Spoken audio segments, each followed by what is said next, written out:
I don't know exactly why I'm sharing this, but I learn in the mornings with someone on the phone, and we don't do it's not Zoom, so it's just audio, and we've been learning together about 5 days a week.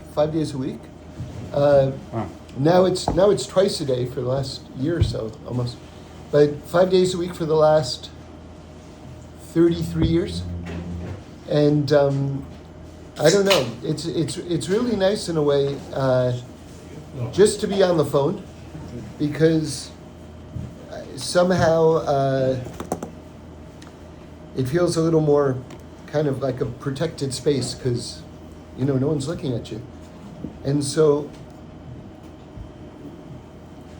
kind of, I don't know why I was thinking about this, but one of the things, it's like I kiss the book a lot. I've got the book up here, and I kiss it a lot while we're learning. When we hit to a new paragraph, because each one of these paragraphs is kind of like a separate thought, and I guess the reason why I'm telling you that is because I'm just flashing on a conversation that I was having with someone who's pretty learned, actually. We had this conversation in Israel, and he said to me, we were seated next to each other at a dinner, and he's like a big teacher, travels around a lot, and he told me that he doesn't remember any of his learning, that after he learns he forgets it, which sort of surprised me, because seems like he knows a lot and probably remembers a lot, but he told me that he doesn't really remember anything, and I said, maybe you don't love it enough. And that kind of made an impression on him. And then I remember telling him that I asked him how much does he kiss the book while he's learning it? And there's something about if you can break through to this place of love, because when you break through to this place of love, it's actually a different world. It's actually a different world, and it's a different relationship, and that's a lot of what's going on between Moshe and Paro, and just the whole concept of Egypt, and the whole concept of Elohim versus Yud Kei Vav Kei, and probably a couple of you have heard this, but it's such a wild concept that I didn't say over it at MISHMAR, and for those of you who didn't hear it, you got to hear it, and for a quick review, it's great anyway. And it's actually in this week's Haftorah, which I didn't know, but it's in this week's Haftorah, so it's extra relevant, which is Yecheskel. Hashem says to Yecheskel, vis-a-vis Paro, he calls Paro the great serpent, or the giant crocodile, Tanim Gadol, I guess. So the great serpent in the Nile, and that he's going to be finished. And so the question is, what is this great serpent? And if you're not familiar with this concept, it's a pretty wild concept, which is, back in the day, and I mean in ancient times, the sky was the television set, because you didn't have any TV, and there was no light pollution, so the sky was crystal clear, and people would just kind of watch the sky.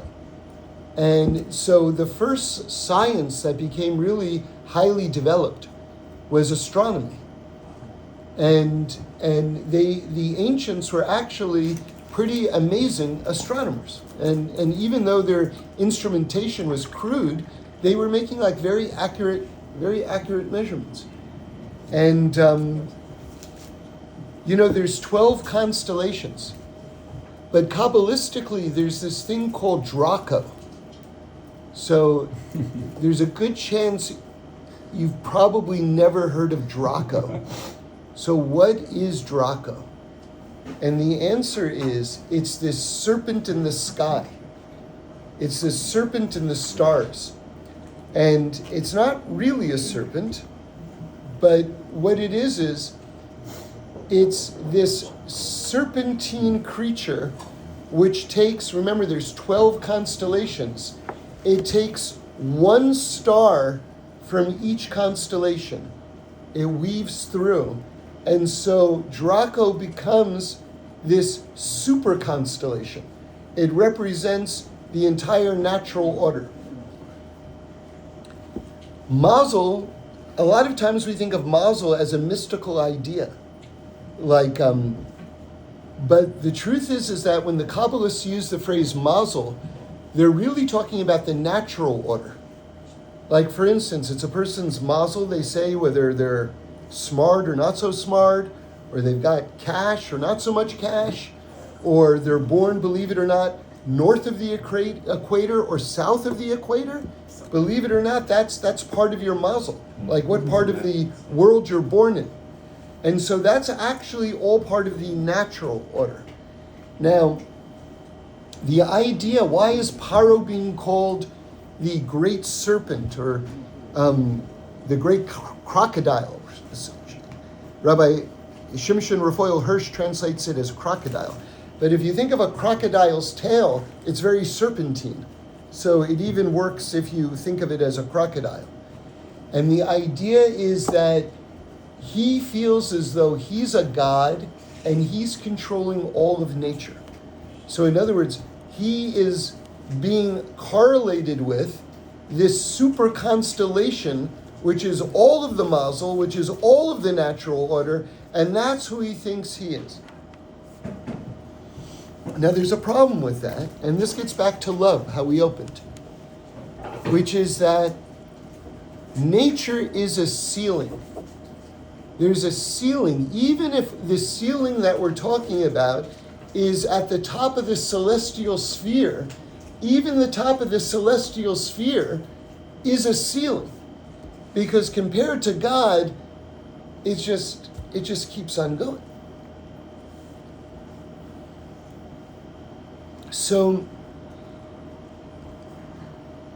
God says, and he introduces this new concept, which Hashem tells Moshe, I didn't reveal this aspect of myself to Abraham, Yitzhak, or Yaakov, but I'm going to do it now with you. Ani Hashem, Yud Kei Vav Kei, Ani Hashem.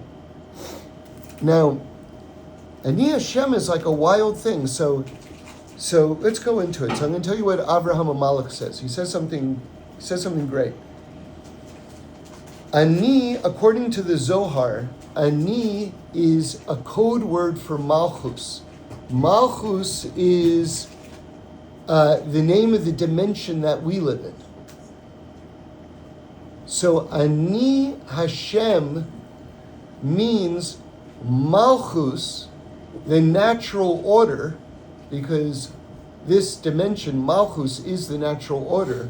Ani Hashem, Malchus Hashem, meaning the natural order is supernatural. Malchus, Yud Kei Vav Kei. If Malchus is the natural order, Malchus is Yud Kei Vav Kei. Now remember, this concept, while this is a novel presentation of this idea, we're all familiar with this idea, especially on Yom Kippur, when we say Hashem Yud Kei Vav Kei Hu Elokim. That Hashem, that the natural order is Hashem. That there is no nature. There is no nature.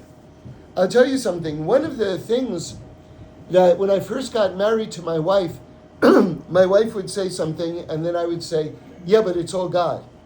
And then she would say, B'derech Teva, meaning according to the natural order. And then I'd say, but there is no Teva. And we must have had that back and forth dozens of times. And now she doesn't say it anymore. Because now it's like when you have that breakthrough that there is no teva, ani Hashem, then all of a sudden you inhabit a different universe. Now listen to this, because this is really where it gets interesting. You know, two people can look at the same thing and see completely different things. My father, Olav Shalom, was a psychologist, and I remember one time when I was a kid, I don't know how old I was, maybe 10, something like that, maybe 11. So he calls all the kids in the kitchen, and there's me, I'm the youngest, and then I have a middle sister and an older brother. And my father, I'm not sure where he got it, but it was like a big deal. He said, "See this pen?" Richard Nixon was president at the time. Says, "See this pen? This pen was used by Richard Nixon in order to sign a bill." And my older brother said, "Who wants that? He's a crook." And then my middle sister said, "How do we know he really used that pen to sign a bill?" And I said, "He's going to be impeached. That pen's going to be worth money." Now that's three entirely different reactions to the exact same thing, right? And that's, you know, one thing I remember my father saying, my sister had a few kids, and one, I'm making up the ages, but this is, you know, more or less it. One was like 6 months, one was like 2 years, one was 5, and the other one was like, say, 8, something like that. And they were all standing in front of him, and he said, "Do you know they're all inhabiting different universes?" Because their cognitive development was all at very different stages. They were all seeing the world completely differently. And the truth is that each one of us is seeing the world completely different from each other. That's one of the reasons, one of the many, many reasons why the Talmud says, if you save one person's life, you've saved the entire world. Because your perception is a world. It's an entire self-contained world that no one else has, and no one else ever will have. Because you are a unique amalgam of reference points that can't be repeated. It's never been before, and it will never be after. Now, let's just go with that for a moment. We're going to get back to this idea of Ani Hashem. So,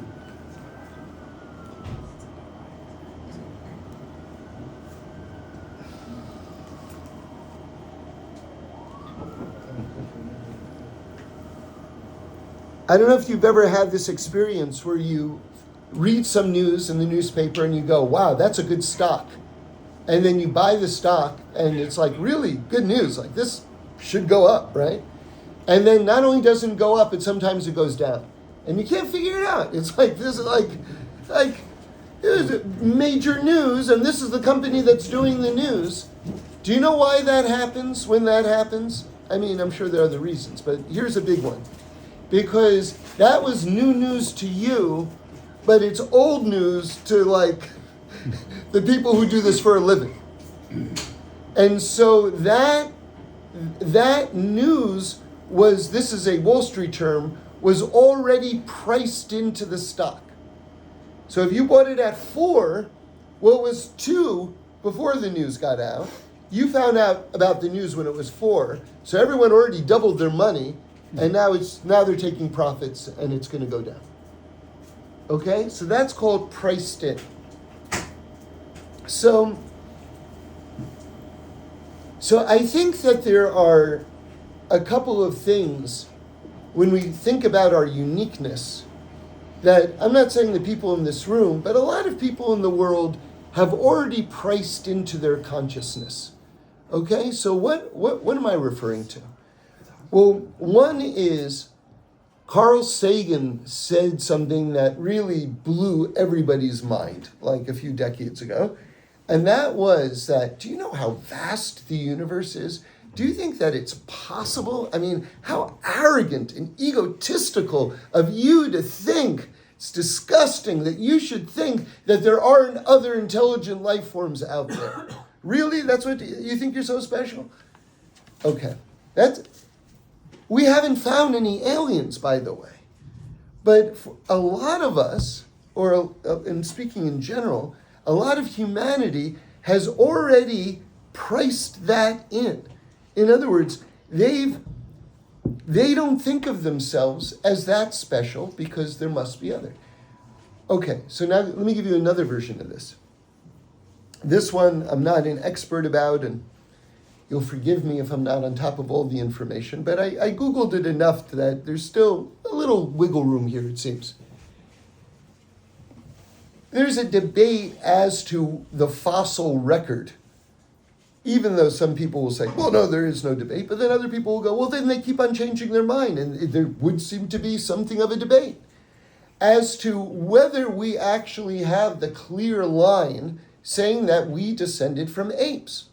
And if you actually think about it, God, who made the entire universe, created the entire universe, does he actually need to make an ape first before he makes a human being?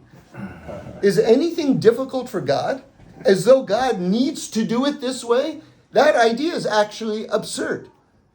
God can make zillions of creatures, which he does. And by the way, you can Google this, because this is amazing. Do you know that they discover dozens of new species every single year? Let's see. Especially on the bottom of the sea. Like toward the bottom of the sea, like every time they go down there, they're like, oh, there's another 20 new things that we've never seen before. Yeah. But like every year, you can Google this and you'll see. It's every single year. They say 1,000 every year they find. They'll say we know more about space than we do about the oceans. So the idea that God had to make an ape before he makes a human being, maybe he did it that way, I don't know, I wasn't there. But so many people have already priced in the idea that we're basically just, fancy, more intelligent apes. So it further degrades the uniqueness of a human being. But what if neither of those things is the case? And you're actually just startlingly unique, which is probably true, right? Like, just think about that for a while. Like, unprice in these sort of cultural imperatives. And you'll begin to realize that, wow, what am I? Like, who am I? What am I? Now, let's go back to this idea. You see, it says, God says, go to Paro, because I have hardened his heart. Ani hichbaditi. Okay? I've hardened his heart. So that's how everybody reads it. I have hardened his heart. Ani hichbaditi. But Rabbi Avraham Hamalech says, no, that's not how to read it. Ani, your own ego, that's what hardens your heart. The ani hardens your heart. And now listen to this. What did we say before? That the Zohar says ani is a code word for malchus. Okay, we're going to build up to something now. I think it's a Sefer Yetzirah. It says that the word ani, if you rearrange the letters of ani, it spells ayin, which means nothing. And that's one of the holiest names of God, as in or ein, ayin, it's the same word. Or ein sof, ayin, nothing. And it doesn't mean chas v'shalom that God is nothing. It means there is nothing like God. In other words, one of the kavanas one of the pshat, when you say Shema Yisrael Hashem Elokeinu Hashem Echad, that God is one, is that it means God is unique. Do you know what that means? That means that there is nothing in this world that God can be compared to. God is completely unique. I heard Rabbi Green say one time that a lot of us think that God is just a smarter, better, stronger, better version of myself. No, no, no, no, no. God is unique and beyond, and there is nothing we can point to in this world, nothing, and say, well, God is like a souped up version of that. So the idea of ayin or ain, nothing, is actually a very exalted term for God, because it means that he breaks every single stereotype, every single boundary. There is nothing like him. And then that ayin, those letters, get reconstituted as ani, which is malchus, which is ani Hashem, which is that all of this world is only an aspect and an emanation of God. All right, now let's get back to this idea that two different people can look at the same thing and see two different things. Paro hardened his heart with his ani. Paro's ani means him. God's ani means this world. Paro's ani is that I control everything, including this super constellation, which is all of nature. God's ani is that nothing exists other than me. And so you have people inhabiting this world who look at the world and they don't see God. And then there are other people who inhabit this world when they look around and they only see God. Now listen to this. We'll go deeper, okay? Rav Avraham Amalek says something, it's like, I sort of heard it before, but I never really heard it before. He says, when you plant a seed, the seed first has to become nothing, and then the stalk comes out. Now think about that. Let's take that one step at a time, because that's really an amazing thought. Okay, I think what he's saying is, let's go back to evolution. That there is a series of steps. This seed is slowly going to sprout something, and it's going to become this stalk of wheat. In other words, there's a direct line from this seed to this stalk of wheat. But what Rav Avraham Amalek is pointing out is that that's actually not the model or the process at all. That first the seed becomes nothing. In other words, every boundary is broken. It doesn't exist anymore. And now that all of its seedliness, all of its identity is completely gone, now it can become something great. It's not just that a stalk of wheat is a developed seed. The seed had to become nothing first in order for it to break through. So obviously this is incredibly relevant to us. You see,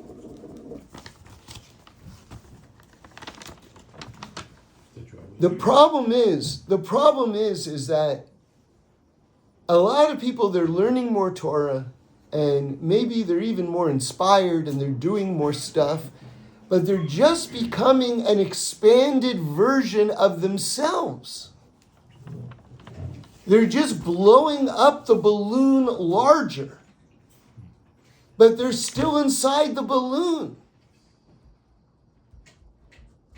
The idea and the way to do it really is through Ava and Yira and Torah and talking to God and through Mesiras Nefesh, when you do something when you don't want to do it, and you push yourself and you're too tired to do it, but you do it anyway,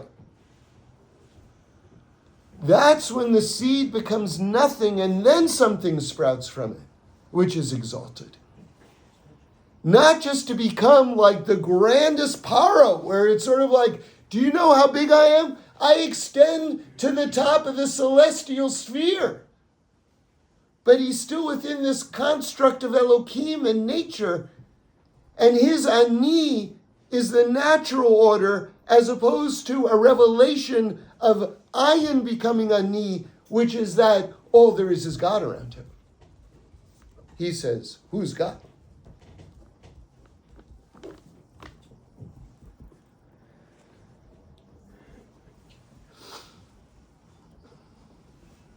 I think I'm done.